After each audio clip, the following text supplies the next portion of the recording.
jenisnya busa atau poliuretan. Yang kedua dry paper atau kertas kering. Yang ketiga adalah viscose elemen. Nah, khusus untuk viscose elemen seperti ini tidak boleh dilakukan penyemprotan. Karena apa? Karena di situ ada viscose elemennya, Pak. Viscose elemen itu sama halnya kalau istilahnya kayak kertas kering dilapisi oleh oli. Nah, kalau kita semprot, olinya akan hilang. Oli tersebut membantu dari pori-pori kertas agar bisa tertutup dengan rapat. Agar apa? Debu yang akan masuk ke throttle body itu bisa tertangkap. Kalau disemprot, otomatis pori-porinya akan membesar, lapisan olinya akan sedikit demi sedikit hilang. Kayak gitu. Kemudian cara pembersihannya bagaimana? Cara pembersihannya tinggal diketokkan saja. Seperti itu. Kemudian ciri-ciri untuk penggantian bagaimana? Nah, ini sebenarnya kayak yang pertama kilometer ya, per kilometer. Kalau di buku per 8.000 km. Atau kalau semisal sepeda motor tersebut dikendarai di kondisi atau di daerah yang berdebu ya, proyek atau proyek kayak gitu. Nah, biasanya di sini diperlukan judgement atau analisa yang lebih dalam terhadap mekaniknya untuk menentukan saringan udara tersebut waktunya ganti atau tidak. Masih menjadi asumsi subjektif terhadap masing-masing mekanik bahwa kalau sudah kotor lebih dari 50% itu ganti. Nah, 50% seperti apa? Itu subjektif masing-masing, Pak. Seperti itu. Tapi kalau sudah terlihat hitam, kemudian banyak debunya, ya wis ganti. Kayak gitu. Itu untuk saringan udara, tinggal dilepas saja. Di sini ada skrupnya ya, Pak ya. Ada skrupnya, kemudian dilepas. Kemudian ditunjukkan kepada juri, Pak, ganti saringan. Oke. Kemudian dipasang kembali boleh. Mau ditinggal ke pekerjaan yang lain juga boleh. Seperti itu. Kemudian pemeriksaan dan penggantian oli. Nah, di sini akan saya sedikit praktekkan sesuai dengan teknikal sepeda motor Honda bahwa Pak, sebelum melakukan penggantian oli di sini, ini yang pasti menjadi salah satu step-step ketika penilaian meskipun di kontes mekanik ataupun kontes siswa. Pertama kali ketika mau melakukan penggantian oli atau pemeriksaan oli, pertama kita periksa kapasitas oli mesin terlebih dahulu. Pemeriksaan kapasitas oli mesin itu berhubungan dengan pembukaan dari oil cap yang ada di sebelah kanan. Sebelum membuka oil cap, dipastikan terlebih dahulu disemprot, bahwa dibersihkan. tidak ada kotoran yang ada di sekitar oil cap dengan semprotan. Biasanya anak-anak siswa ataupun bapak guru yang ikut kontes ketika di pos troubleshooting dan perawatan berkala itu lupa melakukan ini. Padahal itu menjadi salah satu poin penilaian. Ya, ini disemprot. Ketika sudah disemprot, untuk pembukaannya Bapak, kalau semisal pakai tangan bisa, silakan pakai tangan. Kalau semisal pakai tangan nggak bisa, tipsnya tolong pakai tang boleh, tapi dengan catatan Bapak untuk oil cap-nya dilapisi dengan macun. Dilapisi dengan macun, kemudian baru dijepit.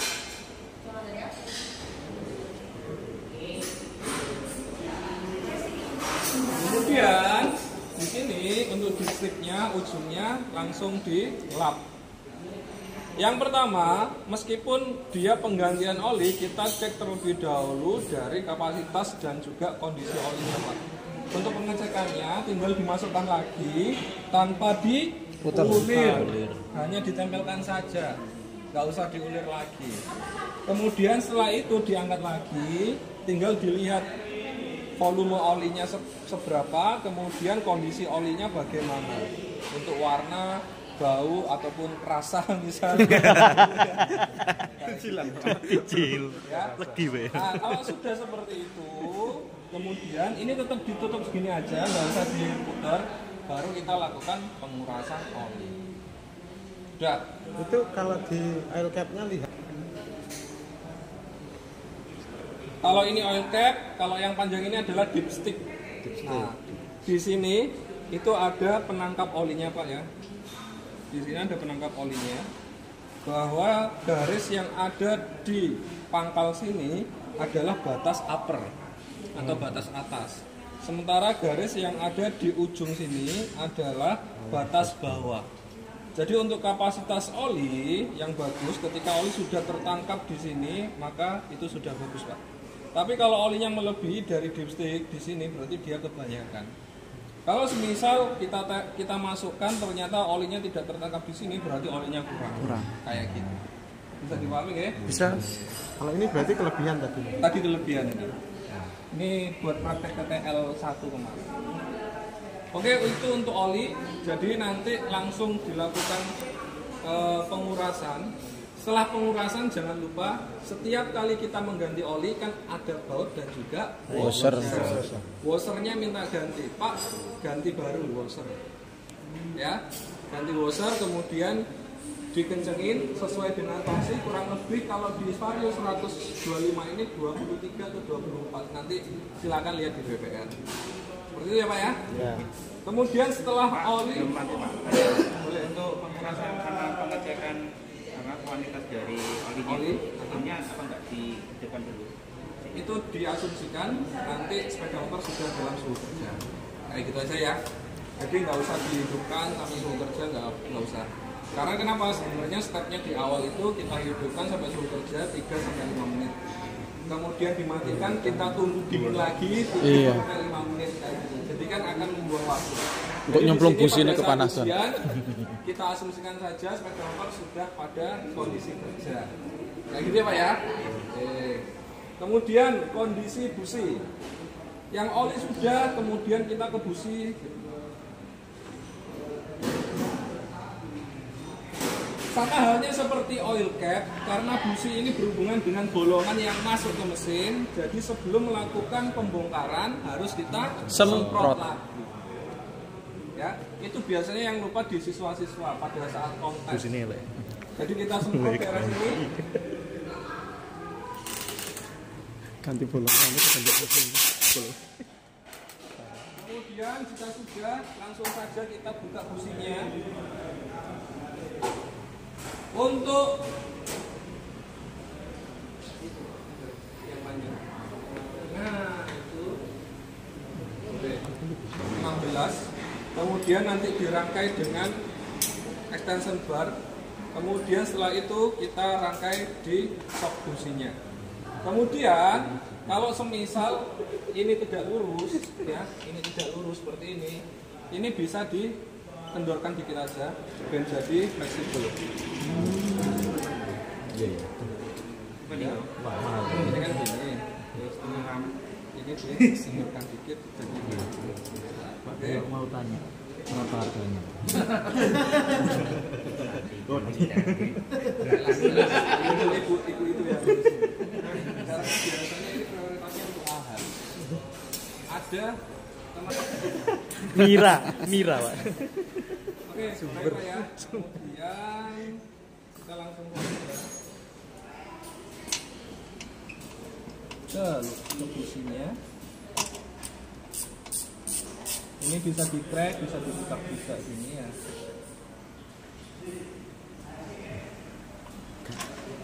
Kalau untuk sepeda motor yang sebelah sini Pak, di bawah berarti. Apa enggak ke bawah kayak ini? Oh, kalau ini yang Genio B gitu. Oke, Bapak busi di sini. Nanti Bapak melakukan pemeriksaan apa saja yang dilakukan pemeriksaan. Yang pertama, kondisi busi. Kondisi yang pertama yang dilihat adalah warna. Warna dari busi itu seperti apa? Karena warna itu akan menentukan hasil pembakarannya. Ada 3 warna di kondisi busi. Yang pertama warnanya hitam. Kalau warnanya hitam berarti pembakarannya terlalu boros. Hitam dan basah biasanya boros. Yang kedua warnanya putih dan kering. Berarti dia pembakarannya terlalu miskin. Ya, miskin seperti itu, atau irit kayak gitu. Kemudian yang pas biasanya warnanya merah bata. Merah bata ataupun merah, nah kayak gitu dia warnanya pas. Kemudian kalau sudah mengetahui kondisi businya, warnanya, pastikan di situ ada karbon-karbon dan juga kotoran yang melengket di elektroda ya Pak ya. Nah, elektroda busi yang ini katoda, yang ini anoda. Oke. Kemudian dilakukan pembersihan. Nah, biasanya pembersihan di sini pun ya, ini menjadi salah satu poin nilai, yaitu ketika membersihkan suatu busi atau elektroda busi, yaitu posisinya adalah seperti ini Pak. Ya. Kurang lebih 45 derajat dan berputar. Ini, nggak usah gini-gini Pak, nggak usah gini-gini. Kenapa kalau gini-gini nanti otomatis kotoran yang sudah tersapu di sini akan masuk. Di sini. Jadi pelan-pelan saja gini, pelan-pelan saja, pelan-pelan saja. Kemudian kalau sudah, ambil beberapa helai dari sikat kawatnya, masukkan ke celah-celah dari anodanya dan putar businya. Ini. Kalau sudah, tinggal diketokkan saja businya, atau kalau mau pakai angin silahkan, simpel. Tapi harus jauh dengan hidungnya.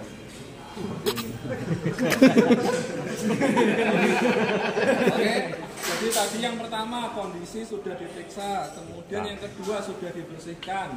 Nah, yang ketiga kita lakukan pemeriksaan atau penyetelan dari jarak renggang elektrodanya menggunakan alat namanya adalah gap gauge. Gap gauge berupa koin di sini ya, GAP gauge. Nah, gap gauge. Nah, di sini gap gauge itu ini ada dua satuan, yang 1 mm, yang satunya di sini adalah inci. Kita pakai yang milimeter, Bapak sekalian. Kita lihat dulu berapa standar dari renggang elektroda busi yang ada di sini. Lihatnya di mana? Di Kode yang paling belakang. Kode yang paling belakang 9 berarti kurang lebihnya 0,9. 0,9 seperti itu. Kalau 27 apa Pak? Tipe panas atau dingin. Denso. Panas. Kalau denso semakin besar angkanya semakin panas atau semakin dingin? Panas ya? Semakin dingin. Makin besar semakin dingin. Nanti lihat di buku ya. Nanti lihat di buku. Oke. Kemampuan melepas panasnya tinggi. Cuma dua Panas dingin panas dingin. Oke, caranya bagaimana? Caranya seperti ini, Pak. Di sini kalau kita lihat dia tipis, semakin ke sini semakin tebal. Ya. Di sini tipis, semakin ke sini semakin tebal. Langsung masukkan saja di celahnya, kemudian diputar sampai dia berhenti. Kalau dia sudah berhenti, dilihat angkanya di berapa dia untuk celah businya. Oh gitu. Seperti itu. Saya kira macamnya banyak. Ada beberapa lapis ini. Oh enggak Pak. Kayak fuller berarti. Belum. GAP gauge. Gap gauge. Jadi ini kayak gini Pak No. Ini kan tipis ya. Semakin putar ke sini tebel kayak gitu. Jadi tinggal dimasukkan, kemudian diputer aja. Masuk. Nah, kalau semisal nanti berhentinya tidak di antara katakanlah 0,8 sampai 0,10 berarti dilakukan penyetelan. Penyetelannya bagaimana? Kalau semisal kurang lebar, buletan ini ya, bulet ini adalah gap opener, yaitu untuk Ngongkek. ngongkek. Untuk ngongkek. Gak bisa ngongkek nanti. Nah, diongkek gini. Kemudian kalau semisal terlalu lebar Pak, kurang sempit ya tinggal tutup aja itu ya. Bisa dipakai apa aja Pak? Boleh. Mau di back di backlist juga nggak apa-apa. Pakai palu kan temenan nggak usah. Nggak usah. Karena cuma di Atraksi dia udah Pak ini. ya. Yang diketuk sebelah mana Pak? Ini katodanya. Jadi Pak, Katodanya. Oke. Nah, kemudian Bapak kalau sudah seperti itu, kemudian kita akan fokus ke pemeriksaan percikan bunga api. Khusus untuk IJMFI, Bapak sekalian, kalau untuk pemeriksaan percikan bunga api, lubang businya harus kita tutup. Wajib menggunakan busi cadangan, tidak boleh pakai maju, tidak boleh pakai jempol, ya, kayak gitu. Kenapa harus ditutup? Beda dengan karburator bensinnya akan turun di ruang bakar memang apabila tidak ada kebocoran di ruang bakar. Tapi kalau sudah ada kebocoran di ruang bakar, bensin yang ada di mangkok karburator tidak akan naik dan turun ke ruang bakar. Kalau PJMFI karena masuknya bahan bakar itu diatur oleh elektrikal, maka meskipun dibuka, ditutup lubang businya bocor dan enggaknya kompresi yang ada di ruang bakar, dia akan tetap nyemprot. Ya, jadi dikhawatirkan nanti ketika kita ngecek percikan bunga api, kita masakan di dekat lubang busi, kemudian ada semprotan bahan bakar di situ, akan terbakar di luar. Seperti itu Pak. Jadi harus dicadangkan dulu. Ada busi cadangan. Untuk pemasangan busi cadangan, kita cukup pakai tangan saja dan sampai busi tidak bisa berputar. Tidak usah pakai engkol. Ya Pak ya. Tidak usah pakai engkol. Kita pakai busi cadangan saja dan diperhatikan masangnya pakai tangan dan ketika diputar baru saja Pak, nggak usah ke susu. Teman pasti dua gitu apa ini? Zaman negatif pikirannya berarti. Lagi cipare berarti. Nah, diputar saja pakai tangan sampai tidak bisa berputar. Sudah selesai. Kemudian busi yang akan diperiksa pastikan dipasang di cap noise suppressor. Cap noise suppressor. Kemudian ini diletakkan dekat masa saja. Kalau semisal pengen pegang ya silakan pegang, nggak apa-apa. Kalau semisal ini sudah dekat dengan masa nggak apa-apa. Kemudian kunci kontak nol tinggal dinyalakan. Diperiksa ada percikannya? Ada. Warnanya apa Pak? Namanya Oranye. Berarti bensinnya jelek. Bensinnya jelek. Bensinnya jelek.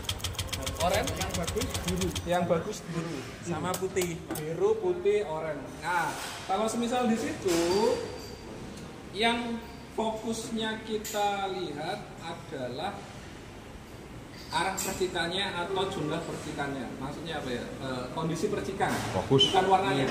Terfokus atau menyebar. Kalau terfokus berarti tidak ada kebocoran di busi dan cap noise-nya.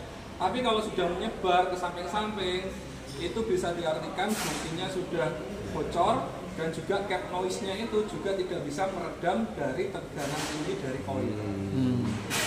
Fungsinya cap noise kan di dalamnya kan ada resistor ya Pak ya, ada resistor. Nah, di situ fungsinya untuk memfokuskan agar tegangan tinggi dari koil itu tidak bocor kemana-mana dan langsung ke busi. Kalau cap noise-nya rusak, bisa jadi ketika koil kemudian ke cap noise, nah di sini sudah bocor. Biasanya yang bikin sepeda motor susah hidup, nah posisi cap noise-nya itu retak-retak. Itu tegangannya akan langsung menyebar. Kalau dipegang akan nyetrum. Kayak gitu Bapak. Bisa dipahami sampai sini? Ada yang ditanyakan sebelum lanjut? Pemeriksaan pergerakan bebas stang kemudi dan suspensi. Sudah paham ya kalau ini ya? Belum Pak. Belum. Saya belum ini sudah belum ini. Oke.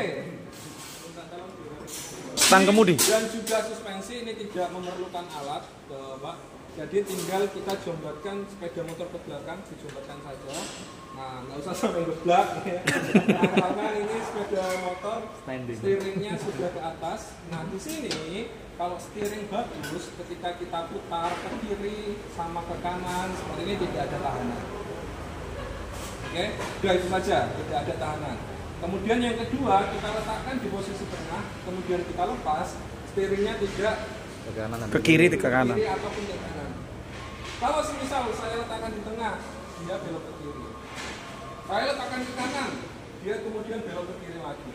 Berarti ada permasalahan di routing kabel yang ada di lehernya sini. Nah, seperti itu. Itu untuk stang kemudi. Nah, stang kemudi itu dibagi menjadi dua Pak. Yang pertama yaitu adalah stang kemudinya. Yang kedua yaitu adalah poros kemudi. Poros kemudi yaitu adalah Kones. Konesnya juga dicek Pak ketika kita lakukan angkat ke atas, kemudian kita gerakkan ke belakang sama ke depan. Goyangkan Pak. Oke. Gak usah Pak. Depan belakang saja. Ini untuk ngecek sini Pak. Kones. ya untuk ngecek kondisi. Nah di sini yang kelihatan ya Pak ya, tapi ini kayaknya oke Pak. Sing digoyang tangan nih Pak ya, bukan bokong. Oh, orang gini tuh. Bayang no ae. Efek sama. Ini apa? Belum aja bodoh. Untung belum pun. Oke, guys, mantap ya. Steering, ada yang ditanyakan? Aman ya? Dulu Pak, Oke. saya dulu. Kalau ini di atas, biasanya cenderungnya ke kanan. Karena apa? Berhubungan dengan routing kabel tadi. Ini ada kabel gas Pak. Apa Pak cenderung ke kanan ya? Oh enggak Pak, enggak Pak. Kalau semisal dia cenderung ke kanan, berarti routing kabel gasnya ini salah. Gitu. Karena di BPR pun di sini, kalau kita lihat di informasi umum, ya setelah informasi umum, di sini sudah dijelaskan bagaimana routing kabel yang benar. Ya, kalau kita lihat gambar yang ada di sini, kita buka, harus seperti ini routing kabelnya. Nah, ini ada kabel gas A, kabel gas B, kemudian dia kemana? Nah, kemudian di sini langsung ada irisannya. Di sini harus selang, di sini kabel gas A, kabel gas B kayak gitu. Jadi memang harus disesuaikan dengan yang ada di BPR untuk routing dari kabel steeringnya. Kalau nggak sama, otomatis seperti yang tadi, bisa jadi dia akan mengarah ke satu arah, bisa jadi dia ketika digerakkan ke kiri sama ke kanan seret. Seret akibat apa? Akibat gesekan kabel. Ini. Oke, lanjut. Lanjut. Kalau suspensi, ya, kalau suspensi tinggal digenjotkan saja kono. Kalau depan digenjotkan ke depan, kalau belakang tinggal digenjot ke belakang. Jagraknya gimana? Jagraknya boleh di bawah, boleh di atas. Kalau seperti ini, tapi bisa gitu ya? Oke, direm aja ini direm Pak. Direm, Pak. Kalau nggak sampai rem 12. Genjotkan. Gitu aja. Sip. Berapa kali Pak? Anunya Terserah Pak. Sampai keluar kan. Sampai keluar. Videonya ajane oke lah ini. perasaannya harus bagaimana gitu. Jadi gini, kalau kuncinya untuk pengecekan suspensi itu yang pertama, suspensi berfungsi dengan baik. Fungsinya dengan baik bagaimana? Tidak ada abnormal sound atau bunyi yang tidak normal. Cekak. Nah, itu tidak boleh. Yang kedua, setelah kita memastikan fungsinya dengan baik, kita cek apakah ada kebocoran oli shocknya. Ya mana ya? Jadi di bagian sini akan terlihat kalau ada kebocoran Basah atau kotor ya? basah. Dan dipastikan bocornya itu bukan bocor grease ketika Pemasangan. perakitan suspensi, tapi yaitu adalah minyak shock yang berwarna merah. Jadi selain dibenturkan ke depan dan ke belakang, kita cek menggunakan sensor di senter Pak, di situ Pak. Gilap no mboten gitu. Nggak usah dilap. Cukup di senter saja di area pipa dalam atau inner pipe dari suspensi. Sudah cukup dan Bapak sudah dianggap melakukan pengecekan suspensi. Entah itu depan, entah itu belakang Pak. Dan biasanya yang paling terlupa di anak-anak ketika kontes yaitu seperti itu. Benar menjot suspensi, tapi lupa dari sinologi. Kenapa harus pakai senter? Karena di sepeda motor Honda di area situ adalah area gelap. Kalau semisal tidak pakai senter, otomatis oleh juri tidak akan dianggap sudah melakukan. Meskipun harus dipowen ini Pak. Kalau dia nggak pakai senter, nggak akan Diberi poin. poin pemeriksaan. Sama halnya seperti apa? Sama halnya seperti keausan rem belakang sama keausan rem depan. Keausan rem belakang itu dilihat seperti ini karena di situ termasuk area gelap, wajib menggunakan senter. Terus pokoknya yang tempat ini tes oleh poin. Ketimbang benar-benar melihat, ya dipastikan sampai didekati, tapi nggak pakai senter, nggak akan dapat poin. Meskipun nanti dia akan protes, Bapak sudah saya cek tapi nggak pakai senter. Itu yang biasanya membuat penilaian kurang optimal untuk apa. Yang protes gede Pak, community. Kalau gitu nongkrong Pak. Ya, seperti ini aja. sudah cukup. Ganti bagian dalamnya ya. Bagian dalam harus lepas Pak ya. Nggak bisa kalau di sini. Untuk center ya mungkin tambahan lagi. Untuk center ini dipakai waktu apa? Yang pertama kaki-kaki, ban ya, ban kampas yang depan, kampas yang belakang wajib menggunakan center. Kemudian alur rem depan wajib menggunakan center. Alur rem depan itu berarti kan dari atas, kemudian ke bawah selangnya meskipun di dalam, yang kelihatan saja ini di tengah jemaah. Yang kelihatan di sebelah mobil udah cukup. Oke, ada yang ditanyakan sampai sini? Lanjut. Ini poin ke Pak bisa ingat Pak? Enggak di situ Pak, di sini aja. Bukan. Nah, gas Bapak yang pertama kali dilakukan yaitu adalah pemeriksaan terlebih dahulu. Pemeriksaannya apa? Diputar dulu, gasnya dipastikan tidak seret. Kemudian ketika dilepas tidak berhenti atau tidak bandar, baru melakukan pengecekan jarak bebas throttle gas.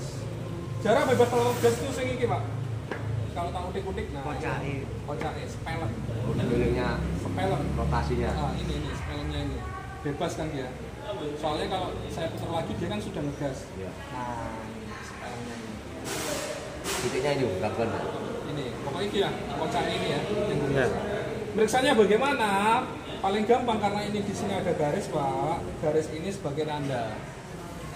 Ya, sebagai tanda. Tandanya bagaimana? Ini nanti titik nolnya ditemukan dengan garis. Kalau misal nggak ada garisnya, Kalau misal nggak ada garisnya, gini, oh dilukai, dibuat sendiri ya? dibuat sendiri. Kalau misal ada spidol, dipakai spidol. Oke. Kemudian tipsnya penggaris ini menempel di part atau komponen yang tidak bergerak. Jangan sampai ngambang. Karena kebanyakan ada yang ngambang kayak gini. Ngawang-ngawang. Ada yang nempel, tapi nempelnya dengan gas ketika diputar. Katut. Kayak gitu Pak. Ya. Jadi yang diam di mana? Di antara sini ataupun sini, terserah. Ya, kalau saya biasanya di sini Pak, tinggal tempelkan saja. Wes kalau titik nolnya, ya garis nolnya sembarang. Bapak mau start di mana? Tapi kalau saya paling sering startnya di 10, karena pegang penggarisnya lebih mudah. Kalau startnya di 0 kayak gini, pegangnya kan di sini ya. Nanti. Iya, susah. Nah pegangnya di 10 gini Pak. Kemudian tinggal di kocakkan saja. Ini kan gini ya, ini titik nolnya ya, 10. Kemudian digas. Berapa mili? Berapa itu Pak? Berapa ini? 5. 5. Standarnya 2 sampai 6. Standarnya 2 sampai 6. Nah, ini yang menjadi kelupaan untuk anak-anak ketika kontes. Iya. Kabel gas, rem belakang ataupun CBS itu kan berada di area steering ya. Steering itu tidak hanya di posisi tengah saja kan ketika bekerja kan, bisa di tengah, Bisa samping. bisa ke kanan. Jadi pengecekannya harus ada di 3 posisi. Tengah, kiri mentok, kanan mentok. Itu baru dapat poin sempurna. Kalau hanya di satu arah saja tengah, biasanya tengah tok ini ya. Biasanya tengah tok. Kemudian di setel sudah oke. Selesai Pak kayak gitu. Cuma dapat 30 poin. Tapi kalau tengah sudah setel, kemudian ke kanan pun diperiksa sudah oke, ke kiri diperiksa sudah oke, 100 poin. Bisa dipahami sampai sini?